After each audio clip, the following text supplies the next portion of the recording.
name is Mr. Dan Heck, and he is a writer and game inventor from right here in Des Moines. He's going to tell you a little bit about Competitive Scrabble Club here in Des Moines. So, welcome Dan. Hello everybody. Sarah. I've been involved in competitive Scrabble for about a year now. I'll talk a little bit tonight about the Des Moines Scrabble Club, about etiquette and some unwritten rules of club play, some winning strategies that club players emphasize, and finally I'll cover official tournaments and some online resources for more information if you're interested. The Des Moines Scrabble Club meets on Sundays at 1 in Amici's Coffee House on 6th Avenue downtown, and at Tuesdays at 6 in the Merle Hay Mall food court just next to the Coles. It's perfectly free to attend. We have somewhere between 5 and a dozen people show up each time. The Sunday sessions tend to be a little bit longer just because of the availability of the venue. You meet all kinds of interesting people at the club. From left, this is Dennis Ashby, a prominent Iowa lawyer, the Ridouts. Wendy works for the government, Matt studying to be a teacher. On the right is Chairman Emeritus of Principal Financial Group, G. David Hurd.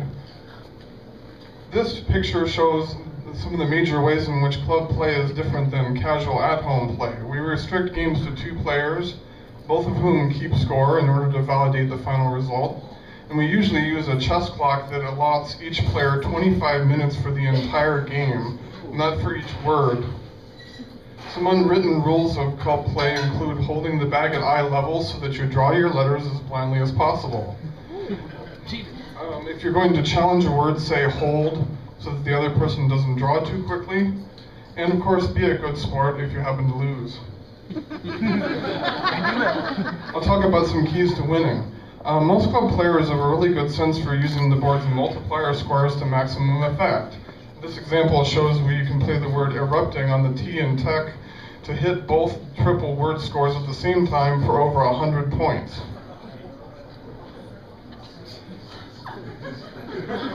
Another big concept is that of the 10 power tiles, generally considered to be the 2 blanks, the 4 S's, and the Q, Z, X, and J.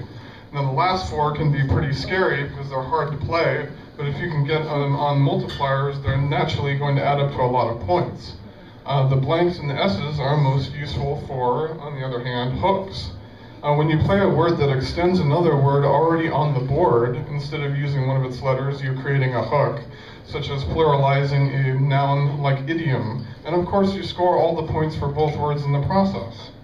Concerning the blank tiles, they're more useful for bingos.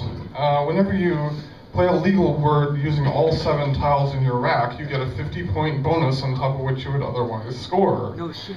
Wild blanks increase your chance of playing bingos naturally.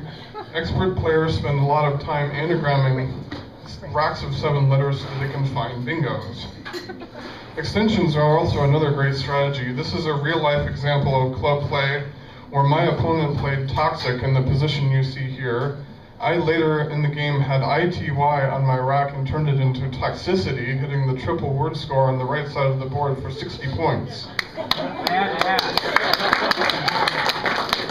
Naturally, the more legal words you know, the better you'll do. Plenty of those are not in use in general conversation at all.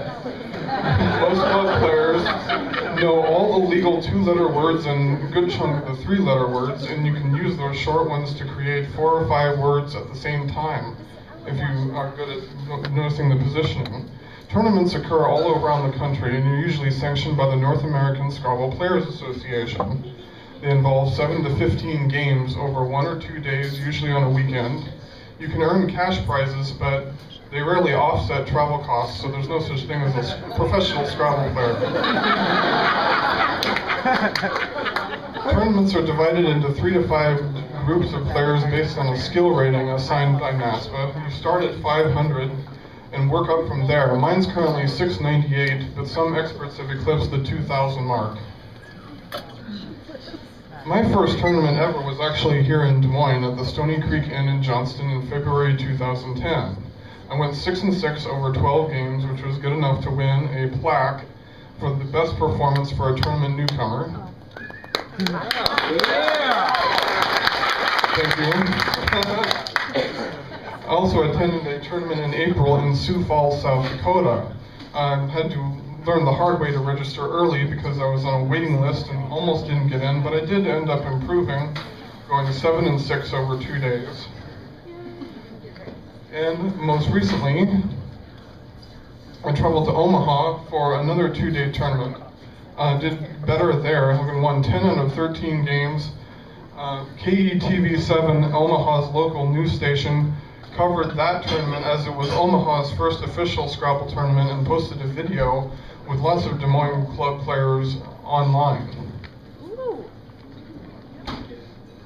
My dream is to eventually play in the national championships. This past year, they occurred in August in Dallas, Texas.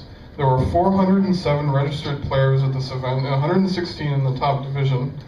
31 games were played over the course of 5 days. The overall winner was Nigel Richards, who is from Malaysia, and won $10,000. Talk about some online resources for competitive Scrabble. Crosstables.com, this keeps track of all upcoming NASPA sanctioned tournaments and registered players. You can find all sorts of play history and charts as to how well you're doing and your opponents or fellow club players are doing there. The WGPO is another group that has just sprung up within the last few years. The Word Game Players Organization has ratings and tournaments that are separate from NASPA's. They also have links to popular study tools such as Ziziva, which also happens to be the last legal word in the Scrabble dictionary. And finally, there is of course a site for the Des Moines Club itself, currently at stationconsulting.com/DSM Scrabble. You can go there to find club game results, player records and ratings, plus contact information for anyone who runs the club. So, thank you very much for listening tonight.